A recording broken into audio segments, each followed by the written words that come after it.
Bismillahirrahmanirrahim. Cerita pedagang Baghdad yang akan mengubah kehidupan Anda.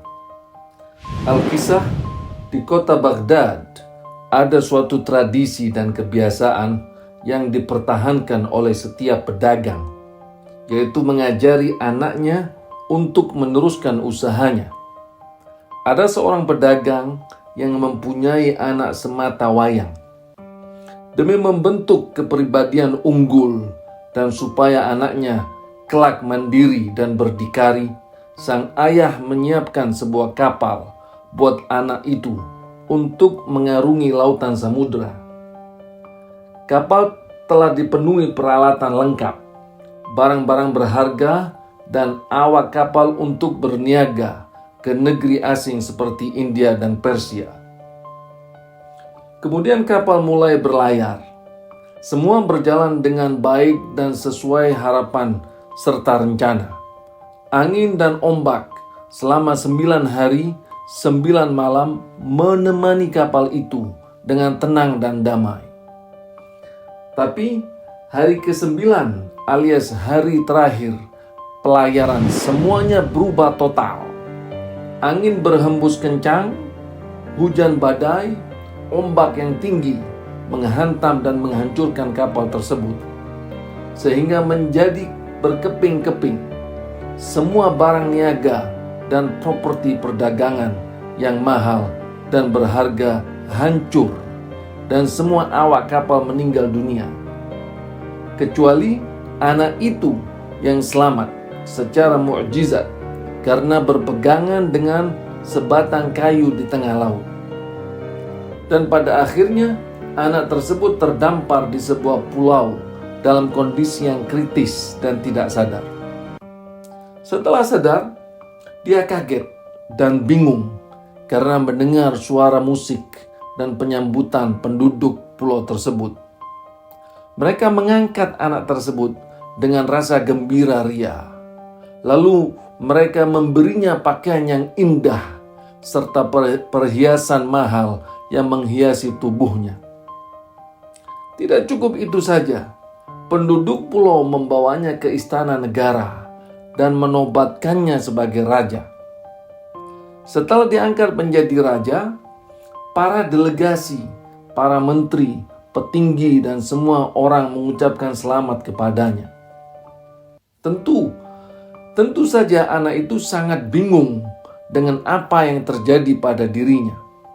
Kenapa mereka melakukan itu semua kepadanya? Satu persatu, tamu negara meninggalkan tempat. Anak itu melihat ada seorang tua yang karismatik, yang duduk di pojok dan tidak meninggalkan tempat. Si anak memanggilnya, lalu memohon, "Tolong ceritakan apa sebenarnya yang terjadi pada diriku di tempat ini." Orang tua menjawab, "Wahai anakku, adalah adat dan tradisi kami di pulau ini. Setiap 3 tahun sekali kami menyambut dan mengangkat orang yang pertama kali datang di pulau ini sebagai raja. Setelah masa jabatan 3 tahun itu berakhir, kami akan menurunkan dan menyeretnya dari kursi istana. Lalu kami lepas semua pakaian dan perhiasan yang mahal, dan kami ganti dengan yang jelek. Kemudian 4 prajurit membawanya ke sebuah kapal kecil menuju pulau yang terpencil, kering dan gersang. Di situ engkau akan mati kehausan dan kelaparan." Si anak bertanya lagi, "Lalu nasihat apa yang engkau bisa berikan kepadaku untuk menghadapi masalah ini?" "Jika engkau tanya nasihatku, aku akan memberimu nasihat, yaitu selama 3 tahun engkau menjadi raja. Semua penduduk dan pegawai tunduk dengan perintahmu. Maka buatlah sumur air, perkebunan, tanamlah pohon dan buah-buahan, peliharalah hewan dan burung. Siapkanlah semua kebutuhanmu supaya engkau bisa bertahan hidup di sana." Tanpa menghabiskan banyak waktu, anak pintar tersebut melaksanakan nasihat orang tua yang bijak tersebut. 3 tahun telah berlalu. 4 prajurit datang melepas pakaian raja, menyeretnya dari kursi, lalu menaikkannya ke atas kapal kecil menuju ke pulau terpencil yang dimaksud. Tapi pulau yang gersang itu telah menjadi pulau yang indah, penuh dengan segala macam kebutuhan hidup yang dia butuhkan. Saat sang anak menikmati kehidupan barunya di sana, suatu hari tiba kapal besar yang berlabuh di pulau itu dan kemudian membawanya kembali pulang ke kota Baghdad. Hikayat bertabur hikmah di atas adalah simbolik story tentang dinamika kehidupan, perbuatan dan imbalan manusia. Ini adalah siklus hayat kita. Ini adalah cerita kehidupan kita. Manusia berada di perut ibunya selama 9 bulan. Setelah itu lahir dalam keadaan menangis tanpa pakaian. Sementara orang di sekitarnya senang dan gembira dan menyambutnya.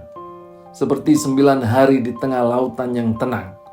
Sampai datang ombak tinggi yang melemparnya sampai pulau terpencil. Dan semua penduduk menyambutnya. Dan ketika ajalnya tiba, manusia harus melepas semua pakaiannya kecuali kain kafan.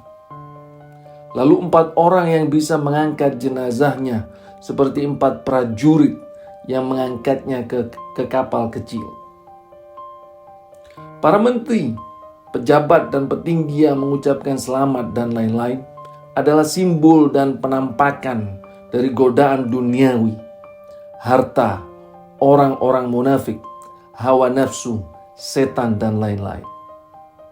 Dan orang yang tua, yang karismatik, yang tidak berbicara kecuali jika diajak berbicara, dan tidak memberikan nasihat kecuali jika diminta nasihatnya, adalah Al-Quranul Karim sebagai pedoman dan pandu kehidupan manusia.